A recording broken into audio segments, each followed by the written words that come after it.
चलिए एक बड़ी खबर से आपको रूबरू करवा देते हैं। पानीपत में नगर निगम चुनाव से राजनीति में सरगर्मियां बढ़ी। मेयर पद के चुनाव के लिए बीजेपी में लॉबिंग शुरू और कांग्रेस में अभी पूरी तरह खामोशी। पानीपत में नगर निगम चुनाव से राजनीति में सरगर्मियां बढ़ गई हैं। मेयर चुनाव के लिए बीजेपी में लॉबिंग शुरू हो गई है। कांग्रेस में अभी भी पूरी तरह खामोशी। पानीपत में नगर निगम चुनाव से बढ़ी राजनीति में सरगर्मियां बढ़ गई हैं और ऐसे में मेयर पद के चुनाव के लिए बीजेपी में लॉबिंग शुरू हो गई है। कांग्रेस में अभी पूरी तरह खामोशी।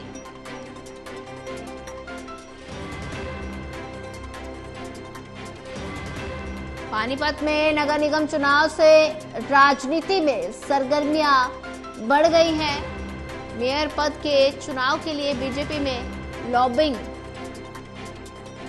शुरू हो गई है। कांग्रेस में अभी पूरी तरह खामोशी है।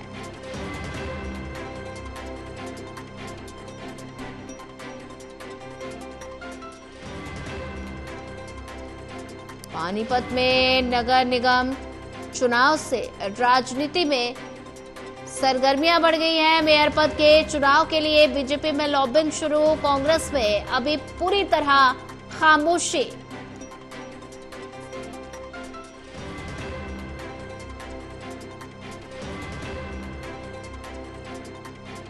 पानीपत में नगर निगम चुनाव से राजनीति में सरगर्मियां बढ़ी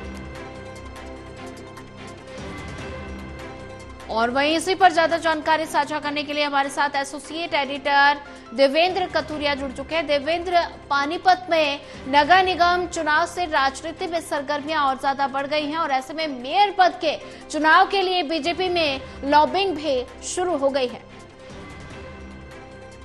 देखिए सोनिया, दिल्ली में बेशक विधानसभा चुनाव है, लेकिन हरियाणा में नगर निगमों के चुनाव है और नगर निगम के चुनाव में मेयर का पद है, ये थोड़ा सा मिनी एमएलए हम कह सकते हैं कि थोड़ा रुतबे वाला होता है। मेयर बहुत बड़ी, मेयर को शहर का प्रथम नागरिक कहा जाता है प्रोटोकॉल के हिसाब से, मतलब डिप्टी कमिश्नर से भी ऊपर मेयर की हैसियत होती है। तो वो चुनाव होने हैं, अभी 2 फेज में होंगे। पानीपत की जहां तक बात है, पानीपत में अभी से लॉबिंग बीजेपी में शुरू हो गई क्योंकि परिस्थितियां बीजेपी के अनुकूल हैं और उनको लगता है कि जिसको बीजेपी का टिकट मिलेगा मेयर बनना मुश्किल नहीं होगा, ऐसा बीजेपी के लोगों को लग रहा है। डॉक्टर अर्चना गुप्ता जो प्रदेश की महामंत्री हैं और पिछले 1 साल से उनको एक्सपोजर अच्छा मिला पार्टी में, तो वो तैयारी करें, डॉक्टर अर्चना गुप्ता भी तैयारी करें कि बीजेपी प्रत्याशी बन जाए मेयर पद की पानीपत नगर निगम में, तो वो भी तैयारी करें। उसके अलावा नवीन भाटिया जो पूर्व सांसद संजय भाटिया के कजन है, वो भी तैयारी करें चुनाव की। एक सामाजिक कार्यकर्ता दशहरा कमेटी के प्रधान है रमेश माटा, वो भी तैयारी करें। कोमल सैनी जो निगम पार्षद रही हैं, अब तो कार्यकाल खत्म हो गया, लेकिन वो इसलिए तैयारी करी है, एक तो महिलाएं और दूसरा नायब सिंह सैनी जो कि मुख्यमंत्री है, उनका आशीर्वाद मिल जाए, तो कोमल सैनी भी तैयारी कर रही हैं। इसके अलावा भी कई लोग, कांग्रेस की बात करें तो राजू तेलवाला है। हालांकि कांग्रेस में अभी खामोशी है क्योंकि हालात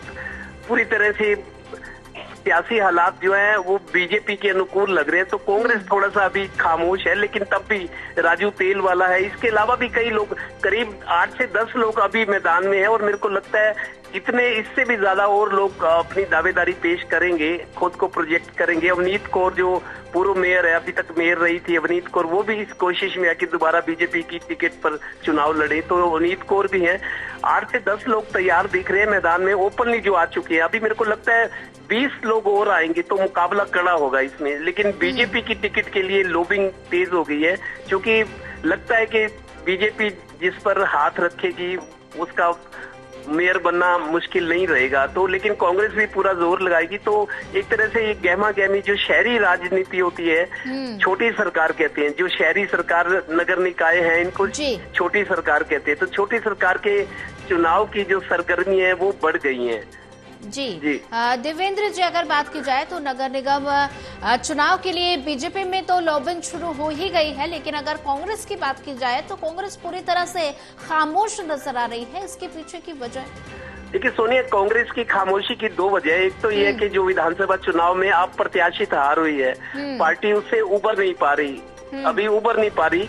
दूसरा, अभी पार्टी का संगठन नहीं है, गुटबाजी है, इस वजह से थोड़ा सा उदासीनता का माहौल कांग्रेस में दिख रहा है।